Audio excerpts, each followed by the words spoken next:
आज या ठिकाणी रस्त्याचं भूमिपूजन आता आपण केलेलं आहे। या कार्यक्रमाला उपस्थित शिवसेनेचे जिल्हा प्रमुख विनय पाटील गिरडे, शिवसेनेचे या भागाचे शहर प्रमुख सुहास पाटील खराणे, शिवसेनेचे शहर प्रमुख तुलदेश यादव, सर्व महानगरपालिकेचे कर्मचारी, कदम साहेब, सुमित पाटील साहेब, सर्व टीम या ठिकाणी उपस्थित होती। आता आपण बघितलं असेल, आपण या ठिकाणी उद्घाटन केलेलं आहे। हा जो रस्ता आहे, बऱ्याच दिवसापासून हा रस्ता या ठिकाणी पेंडिंग पडला होता। लोकांसाठी जाण्या येण्यासाठी खूप मोठ्या प्रमाणामध्ये त्रास होत होता।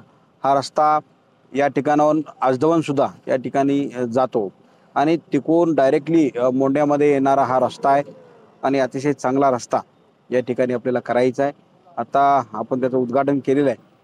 काही दिवसामध्ये एक चांगला दर्जेदार रस्ता या ठिकाणी होणार आहे, यासाठी आपण उद्घाटन केलेलं आहे आणि काही दिवसामध्ये आपण त्याचं लोकार्पण सोहळा सुद्धा करू आणि चांगला रस्ता लोकांसाठी या ठिकाणी उपलब्ध करू।